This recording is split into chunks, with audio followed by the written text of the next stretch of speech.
লাটি খেয়ে মন ভরে না, এর জন্য দেখো আজকে অনেকগুলো এনেছে। আচ্ছা কে কয়টা খাবে? কে কয়টা খাবে? কে কয়টা খাবে? আমিও খাবো 5টা। দেখি কে কত তাড়াতাড়ি চুলে খেতে পারে। ঠিক আছে। এগুলো ছোলাটা যে কি মুশকিল, আমি একদম চুলতে স্লো খুব। সবাই তাহলে রাটি খাওয়াই ব্যস্ত। চলতে পারি না। এটা খাইতে তো ভালোই লাগে, ছিলতে গেলে যে কষ্ট লাগে। যদি একটা মেশিন থাকতে ছুলে একবার দিত। তুমি পারো?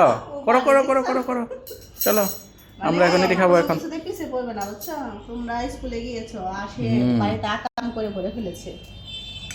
এটা কিভাবে চুলতে হয়, এটা হলো চুলার একটা টেকনিক। এই এটা হয়তো দেখো, তোমরা চামচ অনেকেই দিয়ে। জানো না। চামচ দিয়ে এটা যদি এই যে এইভাবে এই চুলো। পাশে না, এই পাশে না, কিন্তু এই যে এই পাশে দিয়ে। হ্যাঁ হ্যাঁ হ্যাঁ, দাঁড়াও দাঁড়াও, ছুটি রাখো, আমাকে দিবে, আমিও খাবো। এটা হলো তোমাদের একটা আইডিয়া দিয়ে দিলাম, গোপন একটা নাও, টেকনিক। বাপি নাও। এটা কিভাবে ছোলা যায় তাড়াতাড়ি, এই দেখো আমরা সবাই এটা চামচ দিয়ে ছুলি।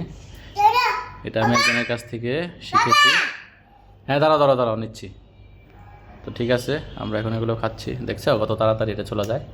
আর হাত দিয়ে ছুলতে গেলে রস পড়ে যায়, হয়ে যায়, নষ্ট হয়ে যায়। এই যে নখের ভিতর এই যে নখটা ব্যথা হয়ে যায়। দাঁড়াও দাঁড়াও, ঠিক আছে, ওকে ওকে।